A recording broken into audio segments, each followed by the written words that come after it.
नमस्कार मित्रो, माझ्या कायदेभान या लीगल चॅनलवर तुमचं स्वागत आहे। तर आजच्या व्हिडिओचा विषय आहे कुटुंबाच्या सोयीनुसार जर वाटप केलं असेल आणि हे वाटप नोंदणीकृत नसेल तरी या वाटपाला भविष्यात चॅलेंज केला जाऊ शकत नाही। या वाटपाला कायदा ग्राह्य मानतो, कायदेशीर मानतो, लीगल मानतो। त्या संदर्भाने तरतूद काय आहे, जजमेंट काय आहे, आपण आजच्या व्हिडिओमध्ये बघूया।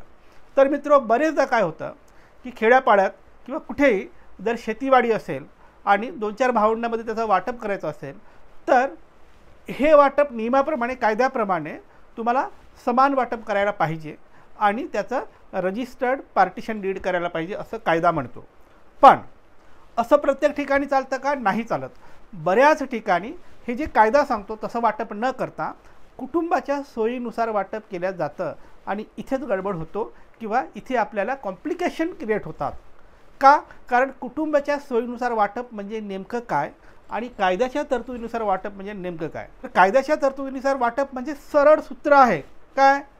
समजा तुमची 20 एकर जमीन आहे, 4 भाऊ आहेत, तर प्रत्येकाला 5-5 एकर जमीन वाटप करून द्या, त्याचं रजिस्टर करा, पार्टिशन डीड तुम्ही नोंद करून घ्या। हे झालं कायद्याप्रमाणे वाटप। पण ॲक्च्युली असं वाटप होतं का किंवा झालेत का? जे वाद कोर्टात येतात ते वाद आम्ही बघतो ते असे होत नाही। का? कारण हे जे कायदा सांगतं की 4ही भावामध्ये 5-5 एकर समान वाटा द्या असं म्हणतं, हे ॲक्च्युली प्रॅक्टिकली तिथे पॉसिबल नसतं। का नसतं? कारण ही जी 20 एकर जमीन आहे ती संपूर्ण 20 एकर एकसारखी सुपीक जमीन नसते। त्याच्यामुळे जे भाऊ असतात ते समान वाटप करायला तयार नसतात। मग कसं वाटप करतात? सोयीनुसार करतात। हे सोयीनुसार म्हणजे काय? जो बेसिक कायदा आहे ना की समान वाटप केलं पाहिजे, त्याच्याशी एक्झॅक्टली विसंगत हे वाटप असतं। काय असतं? 4 भावामध्ये वाटप करताना ज्याला सुपीक हिस्सा पडत आहे ज्याच्या वाट्याला त्याला कमी क्षेत्र देतात, ज्याला कमी सुपीक हिस्सा पडतो त्याला जास्त क्षेत्र देतात, ज्याला पोटखराबा वगैरे अधिकचा त्याच्या हिस्सात येत असेल, पोटखराबा म्हणजे खडकाळ आहे, मुरमाड आहे अशी जमीन त्याच्या हिस्सात असेल तर त्याला अजून जास्त क्षेत्र देतात। अशा पद्धतीची ॲक्च्युली वाटणी ही शेतात होते। त्याच्यामुळे जो कायदा सांगतो ती गोष्ट शेतामध्ये वाटप करताना प्रॅक्टिकली आपण ॲप्लिकेबल करू शकत नाही, वापर करू शकत नाही। त्याच्यामुळे शेतजमिनीचं वाटप करताना बऱ्यापैकी ही प्रॅक्टिस आहे आपल्याकडे की कायद्याप्रमाणे वाटप न करता कुटुंबाच्या सोयीनुसार आपण वाटप करतो।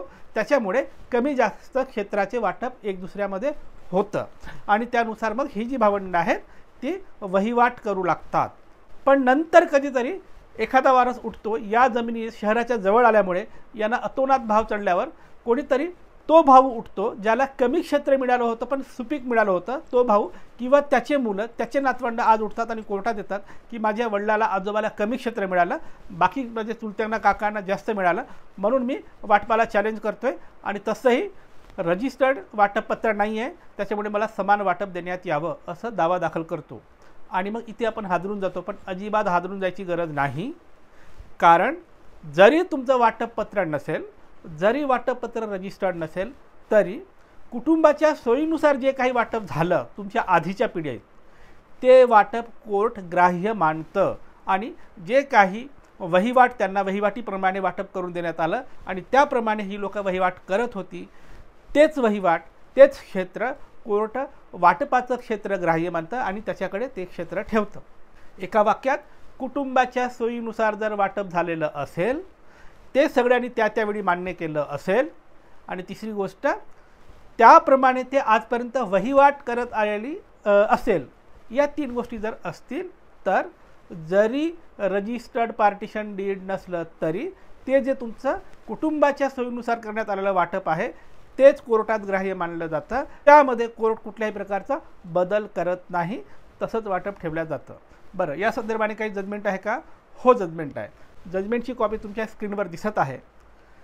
या जजमेंटमध्ये ऑनरेबल सुप्रीम कोर्टाने म्हटलेलं आहे की कुटुंबाच्या सोयीनुसार जर सहहिस्सेदारीमध्ये वाटप झालं असेल तर नोंदणीकृत वाटपपत्राची गरज नाही, सोयीनुसार झालेलं जे वाटप आहे त्यालाच ग्राह्य मानण्यात येईल असं ऑनरेबल सुप्रीम कोर्टाने म्हटलं। आणि अशा कुटुंबाच्या सोयीनुसार केलेल्या वाटपाला चॅलेंज करता येऊ शकत नाही, हे ऑनरेबल कोर्टाने सांगितलं। त्यामुळे मित्रो, जर तुमच्या कुटुंबात असा वाद झाला असेल कुटुंबाच्या सोयीनुसार केल्या वाटपाला नंतर कुठल्या पिढीने चॅलेंज केलं असेल तर अजिबात घाबरायचं नाही.